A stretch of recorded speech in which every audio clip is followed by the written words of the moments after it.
You said yes when every cell in your body was screaming no. Maybe it was staying in a relationship that was slowly hollowing you out. Maybe it was agreeing to something at work that made your stomach drop the moment the words left your mouth. Maybe it was smiling and saying, "I'm fine," while something inside you was silently collapsing. And the terrifying part?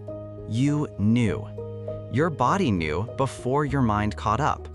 That tight chest, that sick feeling in your gut, that sudden exhaustion that hits the moment you walk into certain rooms.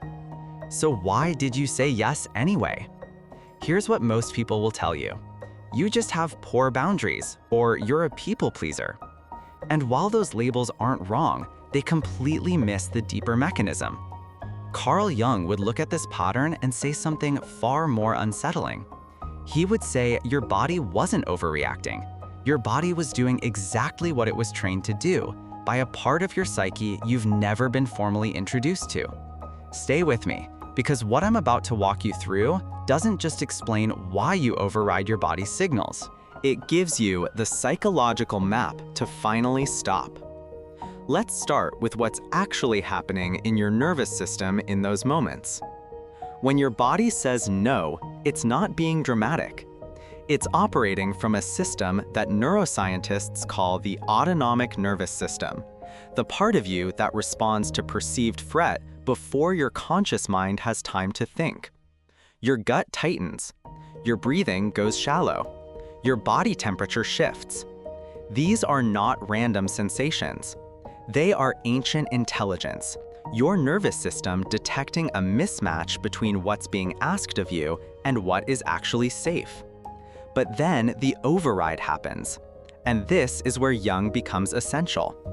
Jung introduced a concept called the shadow, and for empaths, this is the key to everything.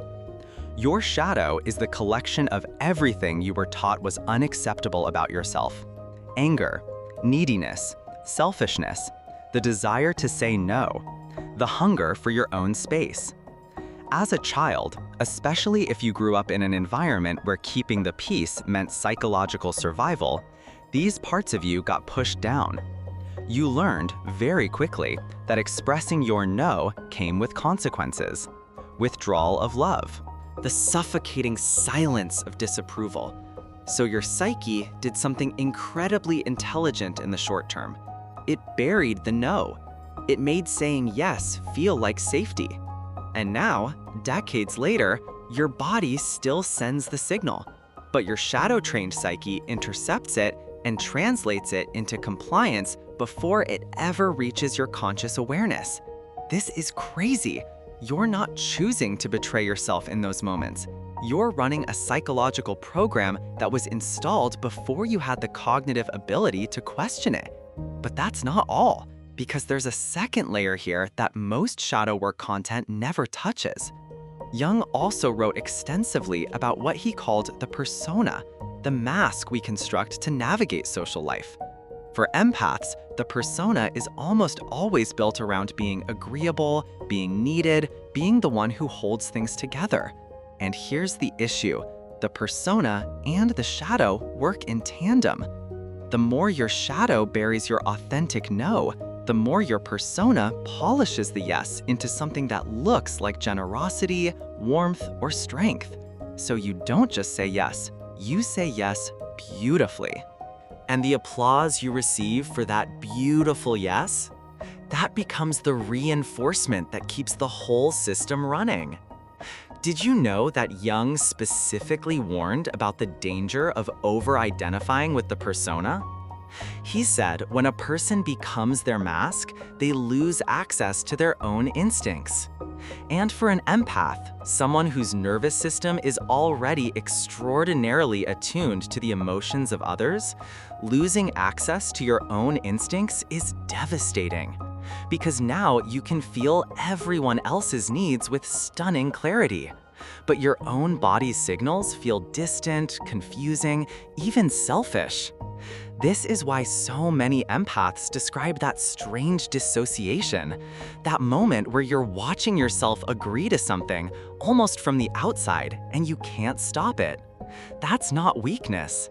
That's the persona running the show while your actual self watches from behind the glass. Now here's where it gets genuinely hopeful. Jung believed that the psyche is always moving toward wholeness. He called this process individuation, the lifelong journey of becoming who you actually are rather than who you were conditioned to be. And one of the most powerful entry points into individuation is exactly this moment, the moment your body says no and you notice it. Not the moment you act on it perfectly, just the moment you notice it. That noticing, that is your psyche beginning to refuse the override. So let me give you something practical to work with right now. The next time you feel that physical signal, the chest tightness, the stomach drop, the sudden fatigue, I want you to do one thing before you respond. Pause and ask yourself 3 questions. First thing, whose comfort am I protecting right now? Not, am I being too sensitive? Not that spiral. Specifically, whose discomfort am I trying to prevent by saying yes?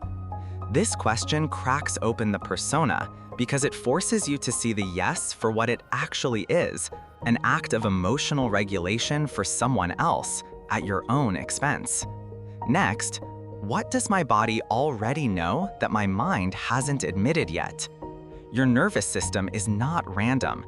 It is tracking patterns, reading microsignals, accumulating data from years of experience. When it sends an alarm, it has a reason. Jung would call this the voice of the unconscious trying to surface. Give it the dignity of a question. And the third question, if the person in front of me could not be disappointed, what would I choose? This is the one that tends to shake people. Because most of the time, when you remove the fear of their reaction, you already know your answer. You've always known it. The shadow work isn't about learning something new. It's about recovering what was buried. Now I want to speak directly to something you might be feeling right now, because I know this audience. You might be thinking, but if I start honoring my no, I'll hurt people, I'll lose relationships, I'll become someone selfish. I hear that. And Jung would say that fear is itself part of the shadow. The belief that your authentic self, the one with boundaries, with limits, with a no, is somehow dangerous or unlovable. That belief was given to you. It was not born in you. Seriously speaking, the empaths who do this work, who begin to let the body's no be heard, they don't become cold. They become clear. Their yes becomes something real because it's no longer the only option. Their relationships don't all fall apart, but the ones built on their silence, some of those do shift. And that shifting, as painful as it is the beginning of something Jung called the transcendent function, the psyche's ability to hold the tension between who you were conditioned to be and who you actually are until something new and genuinely yours emerges. Your body has been telling the truth this entire time. The work is learning to believe it. If this landed somewhere real for you, I want you to do one thing right now. No. Drop the word no in the comments. Just that word. Not as a statement to anyone else. As a practice. As a tiny first act of letting your authentic self take up space. And if you want to go deeper into this work, the shadow, the persona, the full Jungian map for empaths, this video right here continues exactly where we left off. I'll see you there.